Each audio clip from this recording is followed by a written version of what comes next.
इंसान की जिंदगी में कई बार ऐसे वाकयात पेश आ जाते हैं जिन पर दूसरे इंसान के लिए यकीन करना भी मुश्किल हो जाता है।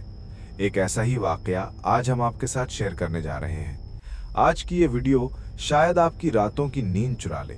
आज की वीडियो में जो रियल बेस्ड हॉरर स्टोरी हम आपको सुनाने जा रहे हैं, वो सुनने के बाद शायद आप रात को चाय के ढाबों पर जाना छोड़ दें, क्योंकि ये स्टोरी है एक ऐसे चाय के ढाबे की जहां लोग जाकर चाय के मजे तो लेते हैं, मगर फिर वहां से खुशनसीब ही सही सलामत वापस लौट कर आते हैं। एक हैरानकुन बात यह भी है कि ये ढाबा जिस जगह पे बना है, वहां से गुजरने वाले मुसाफिरों की गाड़ियां अक्सर खराब हो जाती हैं और फिर वो इस ढाबे पर रुकने के लिए मजबूर हो जाते हैं।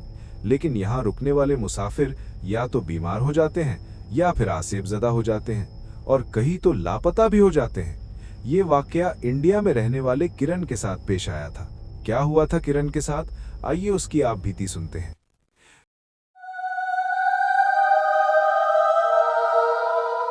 किरण का ताल्लुक इंडिया से है। वो कहता है कि मेरे दो बहुत अच्छे दोस्त हैं जिनके नाम रवि और दीप हैं। हम तीनों अक्सर 2 या 3 महीने बाद अपना माइंड फ्रेश करने के लिए कहीं घूमने जरूर जाया करते थे। इस बार कुछ मसरूफियत की वजह से काफी टाइम से हम कहीं घूमने नहीं गए थे।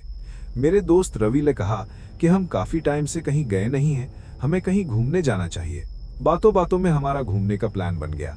हमारा प्लान था एक गांव में जाने का, जो था तो काफी दूर, लेकिन वहां हमारी कुछ जान पहचान थी, जिस वजह से हमें वहां रुकने में कोई मुश्किल पेश नहीं आनी थी। खैर, एक शाम हमने 2 बाइक्स निकाली और जरूरत का सामान बांधकर सफर पर निकल पड़े। गांव हमसे 4 घंटे की दूरी पे था।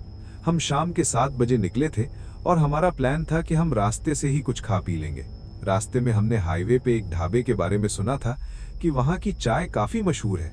हमने सोचा था कि उस ढाबे पर ही थोड़ी देर रुककर कुछ खा पी लेंगे। रात के तकरीबन 9 बजे हम उस ढाबे पर पहुंच चुके थे, लेकिन वहां पहुंचकर हमें पता चला कि उस ढाबे पर तो कंस्ट्रक्शन का काम चल रहा है। ये देखकर हमारा मूड काफी खराब हुआ, क्योंकि हम घर से बिना कुछ खाए निकले थे और अब हालत ऐसी थी कि कुछ खाए बगैर मजीद सफर करना बहुत मुश्किल था। ढाबे में जो काम करने वाले वर्कर्स थे, रवि ने उनसे पूछा कि यहाँ आसपास कोई और ढाबा है। एक वर्कर ने जवाब दिया, पता नहीं, हम तो यहाँ काफी दूर से काम करने आए हैं। यहाँ के रास्तों के बारे में हमें कुछ भी मालूम नहीं। आप थोड़ा आगे जाकर देख लें, शायद कोई खाने पीने की शॉप मिल जाए। यही सोचकर हम तीनों आगे निकल पड़े। रात के 10 बजने वाले थे। पूरा हाईवे खाली था और हर तरफ सन्नाटा छाया हुआ था।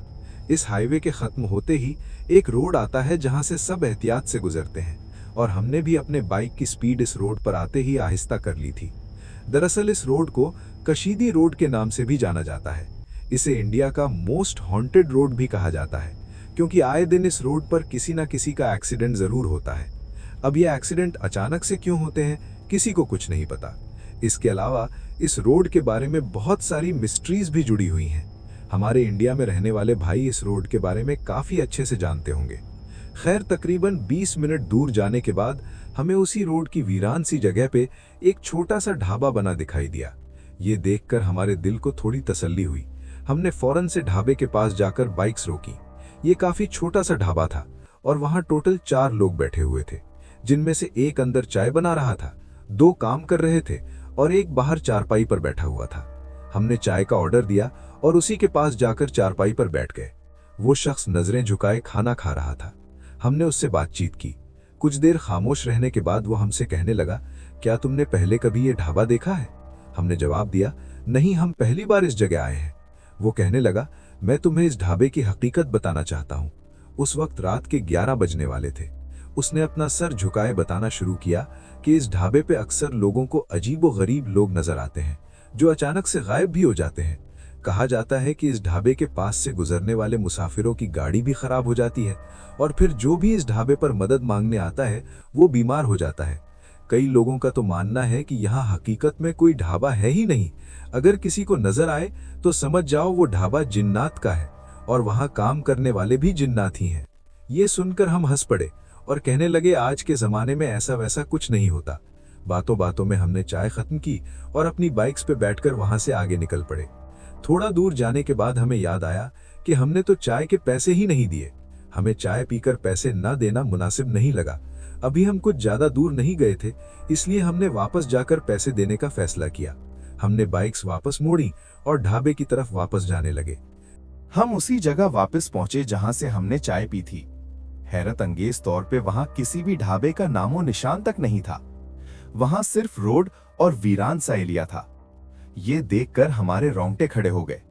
हम तीनों के दिमाग में सिर्फ एक ही बात थी कि जिसके साथ बैठकर हमने चाय पी, क्या वो जिन था? यानी कि जो शख्स हमें इस ढाबे के बारे में जो कुछ बता रहा था, वो खुद एक जिन था। ये सोचकर ही हमारी तो जैसे रूह कांप उठी थी। जब हम दोबारा ढाबे वाली जगह पे पहुंचे तो उस वक्त 12 बजने वाले थे। हमने फौरन से बाइक स्टार्ट की और स्पीड के साथ वहां से निकल पड़े। इसके बाद ब्रेक हमने गांव पहुंचकर ही लगाई। हम गांव तो पहुंच चुके थे, लेकिन हमने वहां पहुंचकर एंजॉय बिल्कुल भी नहीं किया, क्योंकि हम तीनों को तेज बुखार हो गया था। वापस घर आकर भी हम तीनों कई दिनों तक सख्त बीमार रहे। करण कहता है कि ये एक ऐसा वाकया था जो हमारी जिंदगी में पहली बार पेश आया था और हम चाहकर भी आज तक उस वाकये को अपने दिमाग से निकाल नहीं पाए। इस वाकये के बारे में हमने जिस किसी को भी बताया, उसने हमें यही जवाब दिया कि कशीदी रोड पर अक्सर आधी रात को लोगों के साथ ऐसे वाकयात पेश आते हैं, जिस वजह से लोग ज्यादातर रात के वक्त इस रोड से गुजरने से अवॉइड करते हैं, और अगर किसी की बहुत मजबूरी हो तो वो इस रोड पर रुकने से अवॉइड करता है। तो ये थी करण की आप बीती जो हमने आपके साथ शेयर की। क्या आप भी इंडिया की इस रोड के बारे में कुछ मालूमात रखते हैं? कमेंट में जरूर बताइएगा। चैनल पर नए हैं तो सब्सक्राइब लाजमी कीजिएगा।